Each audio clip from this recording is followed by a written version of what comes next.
আমাদের নেতাজি। বাংলার আকাশে তখন ছিল না কোনো আশার ভোর। পরাধীনতার বেড়ি, আলোচনার দীর্ঘশ্বাস, জনতার চোখে ক্লান্ত প্রতীক্ষা। ঠিক সেই ক্ষণে কটকের ঘরে জেগে উঠল এক অগ্নিস্বর। এগিয়ে এলেন এক তরুণ, এক কবির শিষ্য, এক নির্ভীক নায়ক, সুভাষচন্দ্র বসু। তিনি শুধু স্বাধীনতা সৈনিক নন, ছিলেন এক স্বপ্নের কারিগর, এক আপোষহীন প্রেমের ভাষ্য, এক জাতপাতহীন ভারতের প্রতিমা। দেশবন্ধু চিত্তরঞ্জনের স্নেহে তিনি শিখলেন রাজনীতি মানে সেবা। রবীন্দ্রনাথের আশীর্বাদে পেলেন দেশনায়ক নামের মর্যাদা।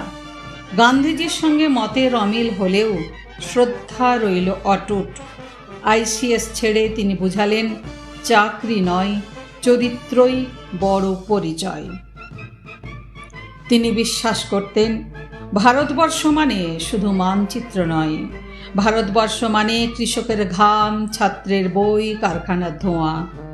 স্বাধীনতা মানে কেবল ভাষণ নয়, স্বাধীনতা মানে পরিকল্পনা, শিক্ষা, রুটি আর আত্মসম্মান। কংগ্রেসের অন্দরে উঠল বাধার প্রাচীর।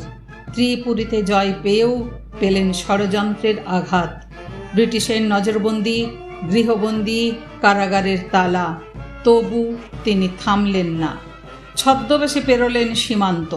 কাবুল থেকে বার্লিন, বার্লিন থেকে টোকিও। বিশ্বকে দেখালেন কৌশল দিয়েও স্বাধীনতা ছিনিয়ে আনা যায়। তারপর এলো সেই মহা আহ্বান। সিঙ্গাপুরের মাটিতে দাঁড়িয়ে গড়লেন আজাদ হিন্দ ফৌজ। এখানে ছিল না ব্রাহ্মণ, শূদ্র, হিন্দু, মুসলমান, ছিল শুধু ভারতীয়। রানী ঝাঁসি রেজিমেন্টে নারীরাও ধরল অস্ত্র। তিনি চিৎকার করে বলেছিলেন, জাতের নামে বজ্জাতি, ধর্মের নামে বিভেদ আমি মানি না। রাজনীতি হবে দেশের জন্য, ধান্দার জন্য নয়। ইম্ফলে জঙ্গলে নেমে এলো ক্ষুধা, গোলা, ম্যালেরিয়া। রসদ ফুরালো, তবু মনোবল ফুরালো না। বজ্রকণ্ঠে ডাকলেন, দিল্লি চলো, রক্ত দাও, স্বাধীনতা নাও। তার ডাকে জেগে উঠেছিল লাখো ঘুমন্ত বিবেক। তার এই ডাক ছিল না শুধু যুদ্ধের হুঙ্কার, ছিল এক নতুন ভারতের খসড়া। শিল্প, বিজ্ঞান, অবৈতনিক শিক্ষা, সবার জন্য কাজ। তিনি জানতেন রাজনীতি মানে কেবল ক্ষমতা নয়, রাজনীতি মানে দায়িত্ব, মানুষের পেটে ভাত, মনে আলো দেওয়া। তার গড়া জাতীয় পরিকল্পনা কমিটি আজকের পঞ্চবার্ষিকীর পূর্বসূরি। ভারতবর্ষে আর কোনো মনীষী এভাবে জাতপাতের ঊর্ধ্বে উঠে সমগ্র জাতির অর্থনীতি আর মর্যাদা নিয়ে একসাথে ভাবেননি। তারপর এলো সেই রহস্যের রাত। তাই হকুর আকাশে মিলিয়ে গেল এক ধূমকেতু। আমরা ফাইল খুঁজি, সত্য খুঁজি, উত্তর পাই না। চারপাশে নীরবতা, ইতিহাসের পাতায় ধুলো জমে। মাত্র 48-এ থামিয়ে দেয়া হলো এক অসমাপ্ত সংকল্প। আজ আমাদের প্রশ্ন জাগে, কেন পাঠ্যপুস্তকে তার কৌশলের কথা কম? কেন সভা সমিতিতে তার মতো জাতপাতহীন রাজনীতির চর্চা নেই?